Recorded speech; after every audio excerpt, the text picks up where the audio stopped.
தளபதி Vijay, CM Vijay, அவரை பற்றி தான் இந்த வீடியோவில் நிறைய விஷயங்கள் பேச போகிறோம். ஃபுல்லாக இந்த வீடியோ பாருங்கள். மறக்காமல் சக்தி எஃப்எம் யூடியூப் சேனலில் சப்ஸ்கிரைப் பண்ணி வைங்க. தளபதி விஜய் பற்றிய பல விமர்சனங்கள் எப்போவுமே இருந்துக்கிட்டே தான் இருக்கும். அவருடைய திரைப்படங்கள் வரும்போதும் சரி, இப்போது சிஎம்மாக இருக்கும்போதும் சரி, நிறைய விமர்சனங்கள் எப்போவுமே இருந்துக்கிட்டே தான் இருக்கும் விஜய் மீது. அது அவர் கூடவே பிறந்தது அப்படின்னு கூட சொல்லலாம். விஜயினுடைய அரசியல் வருகை எப்போவோ பிளான் பண்ண ஒரு விஷயம் தான் அப்படின்னு சொல்லுவாங்க. ஏன்னா அவருடைய அப்பா சந்திரசேகரன் அவர் விஜய் தமிழ்நாட்டினுடைய முதலமைச்சராக வரணும் அப்படின்னு அப்பவே சினிமாவுக்கு வர முன்னாடியே அவர் பிளான் பண்ண விஷயம் அப்படின்னு நிறைய பேர் சொல்லிக்கிட்டு இருப்பாங்க. உண்மையிலேயே இப்ப தளபதி விஜய் ஒரு சிஎம் இருக்கிறதுக்கு ரொம்ப முக்கியமான காரணமே அவருடைய அப்பா சந்திரசேகரன் தான். சரி, இப்போ இதெல்லாம் தாண்டி தமிழ்நாட்டினுடைய முதலமைச்சரா சிஎம் விஜய் வந்துட்டாரு. நிறைய பேருக்கு ரொம்ப சந்தோஷம் தான். மறுபக்கம் யாருமே எதிர்பார்க்காத ஒரு விஷயம் அப்படின்னு கூட சொல்லலாம். ஏன்னா பல பேர் நினைச்சாங்க நிச்சயமா விஜயெல்லாம் சிஎம் ஆவாரா அப்படிங்கிறது கனவுலையும் நடக்காத ஒரு விஷயங்க அப்படின்னு பல பேர் பலவிதமா சமூக வலைதளங்களில் பல விஷயங்களை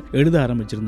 அது எல்லாமே பொய்யாக்குற அளவுல விஜய் சிஎம் ஆனது நிறைய பேருக்கு ரொம்ப ஆச்சரியமான ஒரு விஷயமாவே இருந்தது. ஆனாலும் சிஎம் ஆன விஜய்க்கு இன்னும் விமர்சனங்கள் குறைஞ்சிருக்கா அப்படின்னு சொல்லி கேட்டீங்கன்னா இல்லவே இல்லை. பல விமர்சனங்கள் இன்னும் விஜய் மீது இருந்துகிட்டே தான் இருக்கு. அதாவது அவர் தமிழ்நாட்டை ஆளக்கூடிய ஒரு ஆளா அப்படின்னு சொல்லி கேட்டா இல்லவே இல்லை. நிறைய பேர் ஒரு கவர்ச்சியில மயங்கி, ஒரு சினிமா கவர்ச்சியில மயங்கி தான் விஜய் சிஎம் ஆயிருக்காரு, அது எவ்வளவு நாளைக்கு அப்படிங்கிறத பொறுத்திருந்தான் பார்க்கணும் அப்படின்னு பல பேர் பல விஷயங்கள் சொல்லிக்கிட்டு இருக்காங்க. இதெல்லாம் தாண்டி நிறைய பேருக்கு ரொம்ப கவலையான விஷயம் என்ன அப்படின்னு சொன்னா, தளபதி விஜயை நிறைய பேர் என்னோட அண்ணா, என்னோட பாசக்கார ஒருத்தர், எங்க வீட்டில் ஒருத்தர் அப்படின்னு பல ரசிகர்கள் விஜயை கொண்டாடிக்கிட்டு இருக்காங்க. என்னதான் இருந்தாலும் நம்ம எவ்வளவு பெரிய ஒரு பதவியில் இருந்தாலும் நம்ம வெற்றி பெறும்போது நம்மளை சுத்தி நல்ல உறவுகள், நல்ல நண்பர்கள் எப்பவுமே இருக்கணும் அப்படிங்கிற ஆசை எல்லாருக்குமே இருந்துகிட்டே இருக்கும். அதை எல்லா திரைப்படங்கள்லையும் நம்மளுடைய தளபதி விஜயே சொல்லியிருக்காரு அப்படின்னு கூட சொல்லலாம். ஆனா தளபதி விஜயினுடைய பதவியேற்பு விழாவிலும் சரி, அதற்கு பிறகு நடந்த பல விஷயங்கள்ல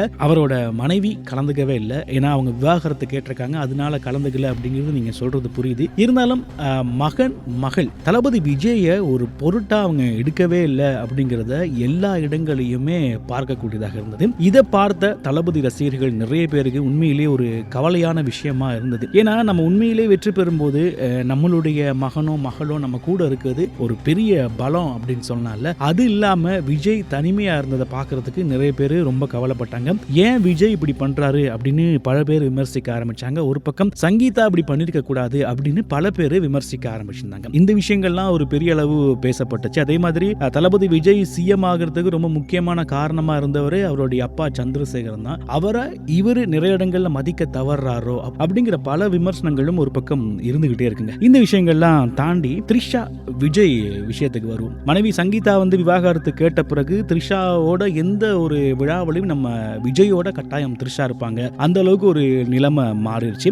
நிறைய பேர் அவரோட நண்பி அப்படின்னு சொல்லியிருந்தாலும் சில விஷயங்களை நம்மளால ஏத்துக்கவே முடியல. உண்மையிலேயே த்ரிஷா விஜய் திருமணம் பண்ணிக்க போறாங்களா அப்படிங்கிற பல விமர்சனங்கள் இப்போ சமூக வலைதளங்கள்ல ஒரு பேசும் பொருளாவே மாறி இருக்கு. உண்மையை சொல்ல போனா நிறைய விஜய் ரசிகர்களுக்கு த்ரிஷா விஜய் இப்படி இருக்குது கொஞ்சம் கூட பிடிக்கவே இல்லை அப்படிங்கிறது தான் நிறைய பேர் சொல்லி நம்ம கேள்விப்பட்டிருக்கோம். ஏன்னா விஜய் மீது ஒரு அதீத அன்பு வச்சிருக்கோங்க, ஏன் விஜய் இப்படி பண்றாரு அப்படிங்கிற பல கேள்விகள் இருந்துகிட்டே இருக்கு. அண்மையில நம்மளோட அஜித் அவருடைய அம்மா இறப்புக்கு கூட விஜயோட த்ரிஷாவும் போயிருந்தாங்க. இதுவும் சமூக வலைதளங்கள்ல ஒரு பேசும் பொருளா ஆகிருந்து. இந்த விஷயங்கள்லாம் தாண்டி அடுத்து பேசப்படுற விஷயம் டிவிகேனுடைய முக்கியமான பதவியில கட்டாயம் த்ரிஷாவும் இருப்பாங்க அப்படின்னு பல பேர் சொல்ல ஆரம்பிச்சிருந்தாங்க. இது எந்த அளவுக்கு உண்மை பொய் அப்படிங்கிறது தெரியல. ஆனா நிறைய பேர் சொல்ல ஆரம்பிச்சிருந்தாங்க. ஒரு பக்கம் திருச்சியில விஜய்க்கு பதிலா த்ரிஷா தான் போட்டியிட போறாங்க அப்படிங்கிற மாதிரிலாம் சொல்லியிருந்தாங்க. ஆனா இப்போ திருச்சியில நம்ம ராகவா லாரன்ஸ் அவர் போட்டியிட போறாரு அப்படிங்கிற மாதிரி விஷயங்களும் பேசிக்கிட்டு இருக்காங்க. இந்த விஷயங்கள்லாம் நடந்துகிட்டு இருக்கும் போதுங்க,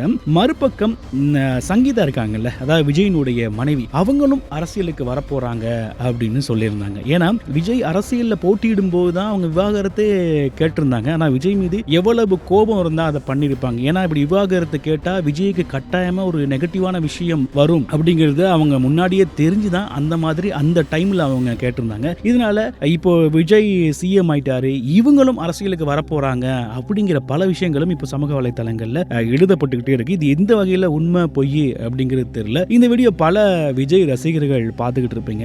நிறைய பேருக்கு விஜய் அப்படின்னாலே ரொம்ப பிடிக்கும். அது எல்லாருக்கும் தெரிஞ்ச விஷயம் தான். இப்போ சிஎம் ஆயிருக்காரு அப்படிங்கிறதுக்கு ரொம்ப முக்கியமான காரணமே இந்த விஜய் ரசிகர்கள் தான். சிஎம் விஜய் பற்றி இவ்வளவு விமர்சனங்கள் பேசப்பட்டிருக்கு. இதை பற்றிய உங்களுடைய கருத்து என்ன அப்படிங்கிறத கமெண்ட்ல சொல்லுங்க. உங்களுக்கு தனிப்பட்ட விஷயங்கள் இருக்கும் இல்லையா, விஜய் பற்றி நீங்க நினைக்கிற எந்த விஷயம், அதாவது விஜய் சில இடங்கள்ல எங்க போனாலும் தனக்கு எதிரி வந்து திமுக தான் அப்படிங்கிறத மட்டும் சொல்லிக்கிட்டு இருக்காரு. விஜய் வந்து நிறைய இடங்கள்ல ரொம்ப அமைதியாவே இருந்துடுறாரு. அந்த அமைதி அவருக்கு ஒரு பாதுகாப்பா இருக்கா, இல்ல அந்த அமைதி தான் அவருக்கான வெற்றியா, இப்படிங்கிற பல விமர்சனங்கள் ஒரு பக்கம் இருந்துகிட்டே இருக்கு. இந்த வீடியோ ஃபுல்லா பார்த்திருப்பீங்க. நீங்களும் தளபதி ரசிகரா இருக்கலாம், அல்லது தளபதி ரசிகரா கூட நீங்க இல்லாம இருக்கலாம். இதை பற்றிய உங்களுடைய கருத்து என்ன அப்படிங்கிறத கமெண்ட்ல சொல்லுங்க. மறக்காம சக்தி FM யூடியூப் சேனலை சப்ஸ்கிரைப் பண்ணி வைங்க. இன்னொரு வீடியோல உங்களை சந்திக்கிறேன். வணக்கம்.